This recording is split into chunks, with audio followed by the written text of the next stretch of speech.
What's going on, Clash Bashers? Rocky here today, and today we're going to be talking about what that button right there is.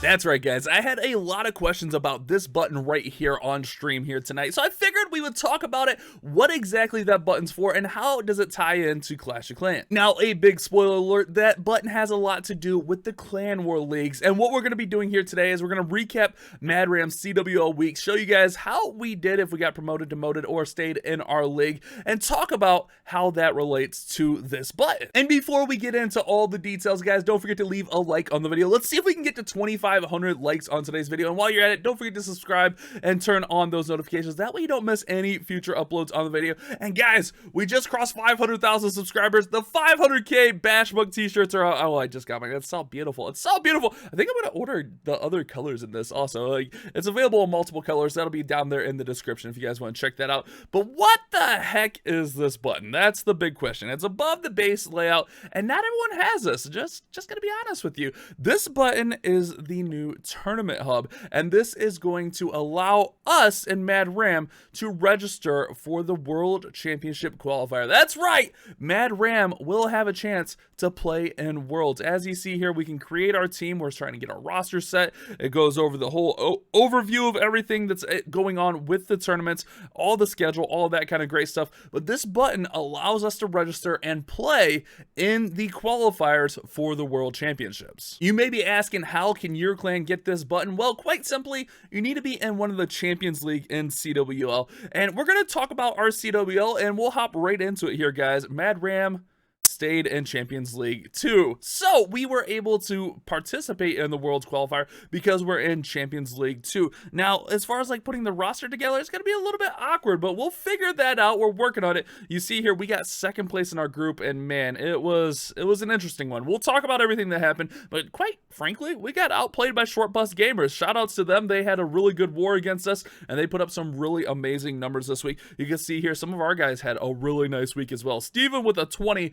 16% away from the perfect week. Skeens, Hendo, and Sky all with 19. JJ, Dick, Rye all with 18 along with Hockey. And then look at me right here there with 16. What up, bozo? I had a rough week, guys. Not gonna lie. Had a little bit of a rough week. But let's go ahead. Let's talk about what happened in our week that we got second place instead of winning our group. So as you see here, we won 5 and lost 2. It really should have been we won 6 and lost 1. That War 3 was really devastating. We'll talk about that a little bit more here, but let's quickly go through the scores of the war. So War 1, we played Stade Gaming 38-31. We got the victory. Lots of 3 stars.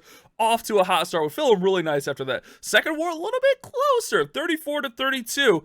Oh man, that one was tough. I mean, I got a 3-star on that one. That's a rough life right here. And then war number 3, this one was the heartbreaker. We'll talk about the details. Trust me, you're gonna want to stick around to see the details of why we lost this war. We should not have lost this war, but we lost this war 34-34. We'll talk about that a little bit later. And then War 4, we played Short Bus Gamers, which they just outplayed us. We honestly had a lot of similar bases to them. I'm assuming they bought the similar clan pack that we bought for bases, and they outplayed us. They came up with better plans on those bases and beat us 39-36.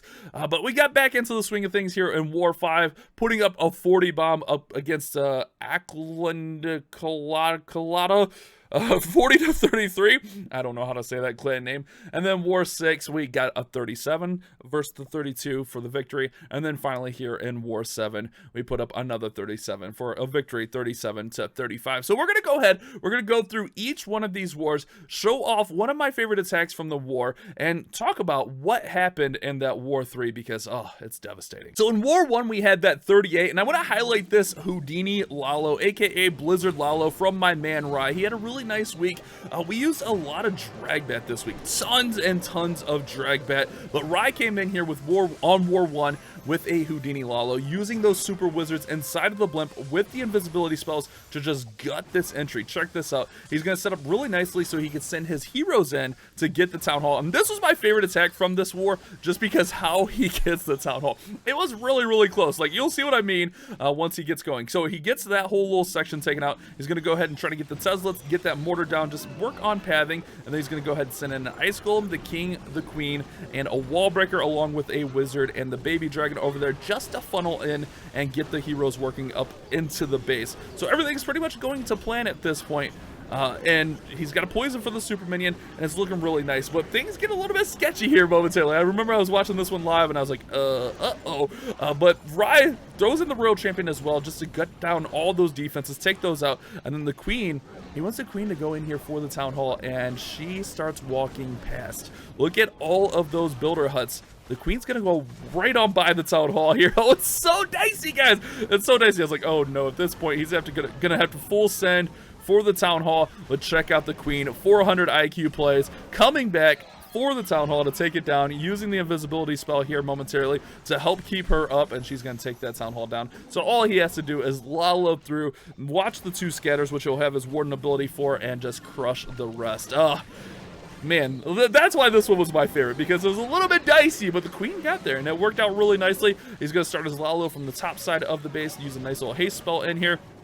Does have to be aware of that scatter, but he's going to go ahead and use the warden ability nice and early through here to get through that scatter. He's got 4 freeze spells in here, so he's got plenty to freeze that last scatter shot and get right on through the base. Honestly, the heroes and the Houdini crush this base. He's got plenty left over here.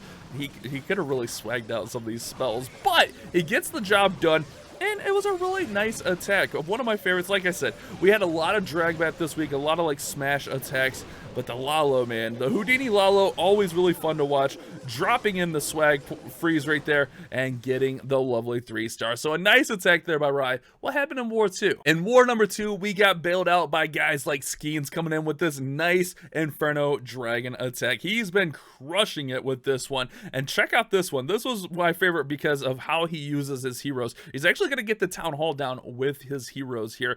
So the Inferno Dragons with the skeleton spells moves really quickly, so you can kind of take your time with the rest. I know that's not necessarily the right attitude, but you can really take your time on it. So he's gonna go ahead, he's gonna send his king in here, he's gonna go ahead and wall break open that compartment, try to get the king and queen inside here to go for the town hall. I just love this entry on this base. It was a really nice use of the heroes to get in here, get the town hall down, and really set up nice pathing for the Inferno baby dragons. And you'll see what he does with this blimp in a little bit also. Tornado trap goes off right here, which is actually going to burn up the barbs from the king. King pops his ability. Look at that Valkyrie over there on the right hand side.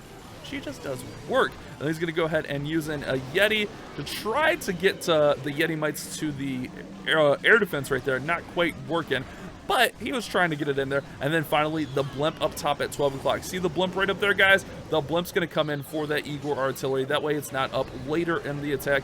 Meanwhile, we got the Inferno Dragons working all through the bottom of the base. The Warden ability goes off early to protect them through that scatter, and then we're going to see those skeleton spells distracting all the defenses as he works through here. Nice free spells on the multi-target Infernos. Another skeleton spell over there on the left-hand side to distract that scatter shot, and that's all you're trying to do with this attack, is distract those key defenses such as the scatter, even the Archer Queen, and just run through the rest of the space. This one was pretty crushed in my opinion. The RC is going to come in for the scatter shot. The Inferno Dragon's working, and this one was, oh man, it's just well executed. I like this one a lot just because the hero's getting in there for the town hall, the Yeti bomb on the Eagle, just a really good read on this base. And this is what Skeens used most of the week, I'm pretty sure, if not all week, and had a really nice week with it. He's just been crushing with this attack, so much love to him. I'm trying to learn this one. We were actually using this in Legends League, trying to do some Legends attack, and it was really hit or miss, guys. It was all over the place. But you'll see here, the Inferno Dragons, plenty to clean up there. We did have that air defense up there, but no big deal, as Skeens is going to get through here, get the 3-star, and we won that one 34-32. A little bit closer, but we still get the victory. And after war number 2, we were in first place. We were feeling really nice. We were feeling really good about ourselves. And then this war happened, and I'm not trying to like point blame or anything, but I'm just going to show you guys why we lost this war. It was really devastating. It was really unlucky of what happened here. We lost on percentage, but realistically, we lost by 1% here, guys. Look at this. Oh, it's so unfortunate. We had a 49% 1-star here by Riggs. Really unlucky on this one. Went with the drag bat. Almost felt like forced the drag bat on here. Might not have been the best base with drag bat, with the air defenses kind of protecting the outside, with the multi-target Infernos and the scatters kind of in the middle here. I like what he did with the blimp early on, but this was one of the last attacks of the war. He could have went with a much safer strategy, and definitely got the 2-star, but he could have got the 2-star here. Just the bats were really weird, and we're just gonna show this one off to highlight what happened, what could have been done differently, because these things happen. I mean, that's part of the game. It's unfortunate, it's unlucky, but it does happen. And you know, when it does happen, we gotta own it and, you know, try to fix that in the future. I've made these kind of mistakes myself. Great use of the king with the yak here, just to get in there. Does not use the wall breakers that he brought along, but the yak's gonna go ahead and beat through that wall, and then the king and queen are gonna work through here. And just trying to set up nice pathing here for the drag bat to work through. Easy for me to say. Queen's gonna get through here, get the multi-target. He's being nice and patient, just letting everything kind of work here. Queen's gonna go ahead and get down that multi, and then here's gonna come in the drag bat. And honestly, this drag bat just gets ate up right here. Watch it. The drag bat doesn't stand much of a chance. The queen had to pop her ability, which is gonna allow that scatter to retarget onto the dragons. Probably needed a rage through here, but just not enough quite to get through there. I think he zapped out one of the scatters, so didn't have the extra spell space to get it through. And then he throws the RC down here at the bottom, which not the best placement for it. He did have headhunters for the queen, but usually Infernos are protected by the skeleton. I mean, it's easy for me to say this now. Let's be honest. It's always easy for me to say this now. But could have maybe got a little bit more out of the RC somewhere else. But I think he was trying to set up for the bat bomb, which he could have saved this 3-star by just batting the eagle right here at this point. If he just drops the bats on the eagle, there's no way he doesn't 3-star or 2-star this, in my opinion. But he decides to go right at the scatter, and it's just not going to be enough, guys. Oh, so devastating, man. So devastating, but it happens. Like I said, we try to live and learn and get better from these types of things. And this one just fell a little bit short by Riggs. Really, really unlucky by him. But like I said, it happens. The goblin goes in there. Could have even probably went with the goblin in a different location. Maybe goblin over here. Could have maybe went over there. I don't know. It's tough. It's tough, guys. But that's why we lost this war. I'm not saying... I wouldn't be saying that if it wasn't one of the last attacks of war. It might have been the last attack of the war. So at that point, I think you changed to a safer 2-star plan. And again, I could have attacked better. A lot of us could have attacked better and got a 3-star. But that one was a little bit rough. And just so you guys see the log here, I'm not trying to make Riggs feel guilty or anything like that. I'm sure he already felt bad enough throughout the week. But like I said, the last attack of the war, you gotta go with the safer plan there, in my opinion. And then in War 4, we went on to face the Short Bus Gamers, who won our group. And honestly, even though we had that misstep in War number 3, we lost by 16. So we technically lost 11 stars with that 1-star. So we really would have fell short anyways. We would have still been 15 stars short. I mean, look at their percentage. We had a really low percent. We had the third lowest percentage in our group. Which we need to get that up a little bit. We had a lot of missteps, but we went on to face the Short Bus Gamers, and they just outplayed us. Like I mentioned earlier, they had a lot of similar bases that we had. I'm assuming they bought the same pack that we bought. And the highlight I'm going to show from this war is the attack on my base. This base was tough. A lot of the Mad RAM guys struggled against it, but this plan crushed it.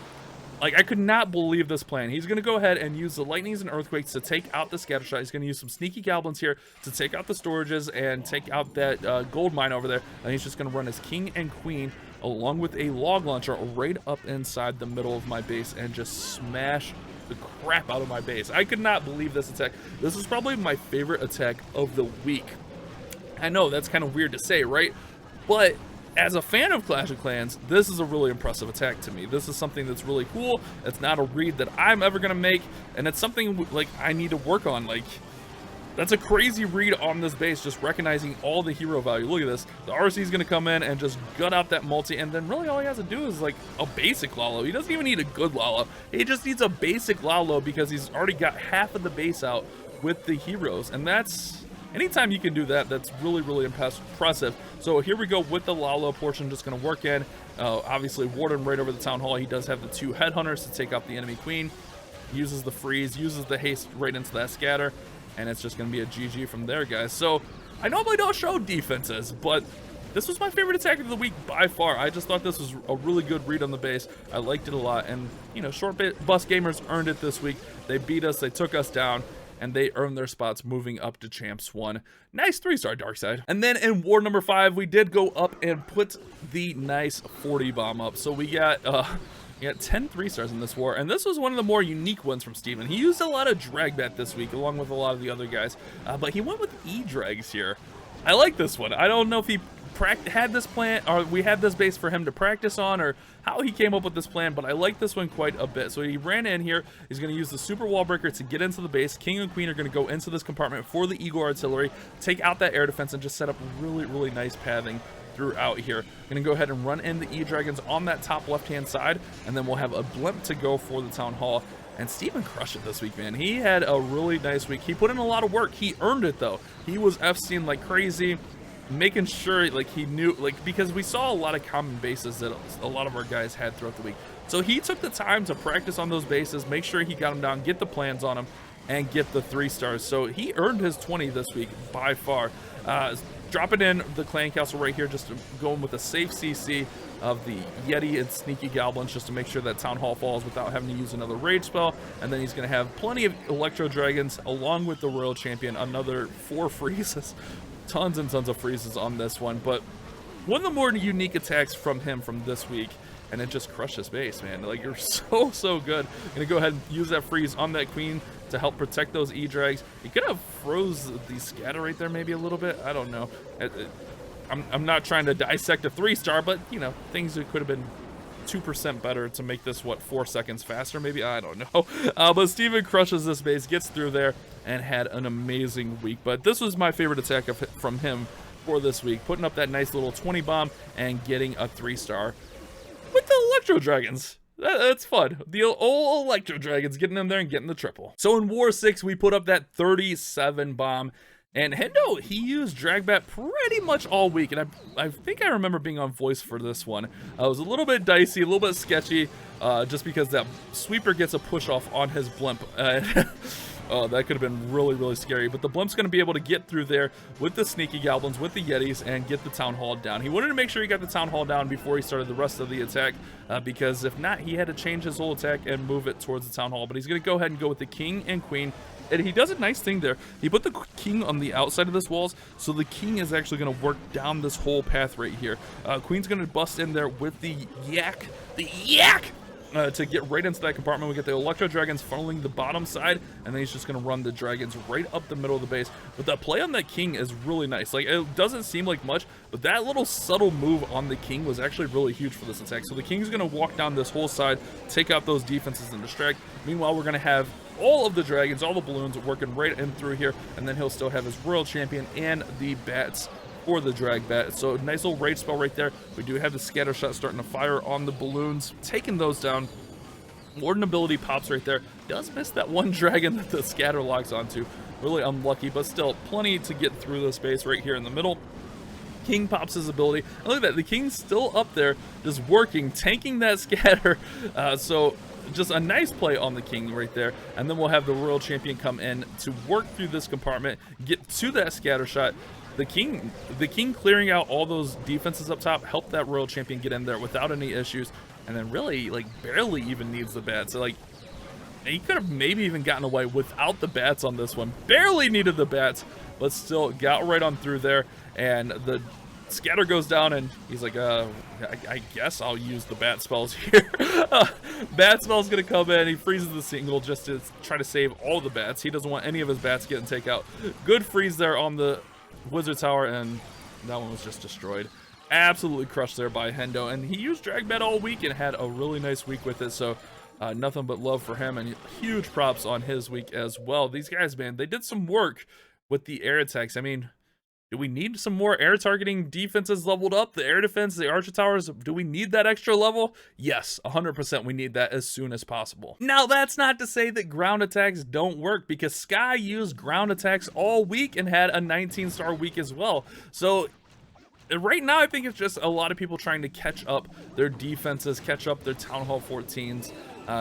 As you know, Town Hall 14 is still really new, but Sky had a nice week, and he used a lot of variants of Smash, this one being the Chinese Smash, but he threw bats in this one, and this one was really close, and he had a lot of more like overkill attacks, but I like this one because he threw the bats in there, and it was a little bit fun to watch as it was a nail biter down here to the end. So he's gonna go ahead and go in with the Yetis right here. I think this is traditionally ran actually with the P.E.K.K.A.s, but he runs with the Yeti variant. He switches the Yetis or P.E.K.K.A.s depending on The Inferno's on the base, if I remember, that's what he told me. But he's going to go with the Yetis. He's got all those super wizards working in here, and then he's going to go ahead and send that blimp in over for the town hall. Notice he's jumping right through the base. He's not really worried about getting to the town hall because his whole plan is that the Yetis out of the clan castle are going to take down the town hall, the Yetis and the sneaky goblins.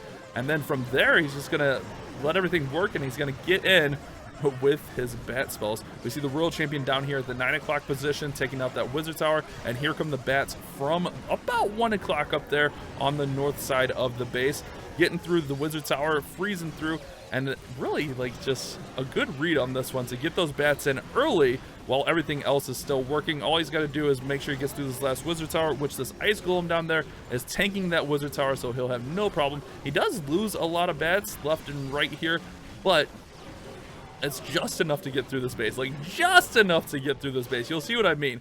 The warden's gonna come over here, work on those defenses. He froze the wrong bow right there. I believe that was the ground bow, but check it out, guys. He's still gonna have just enough. Oh my goodness, this one was so close.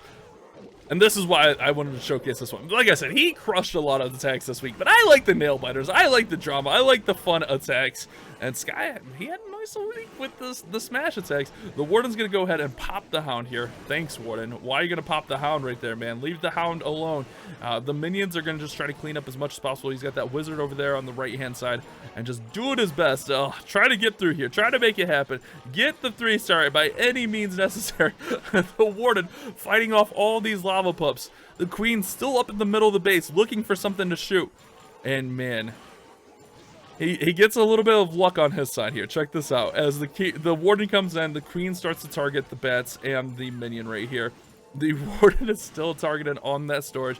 That minion over there on that gold storage, clutch. Huge clutch up. We get the king pedestal down. The Queen is just going to get targeted right here. Oh my goodness, look at this. Queen's going to get targeted. The Warden's going to go ahead and snipe right there. And then the Warden is barely going to fight off the Queen to finish this attack off for a 3-star. What a nail biter, guys. Oh, Sky.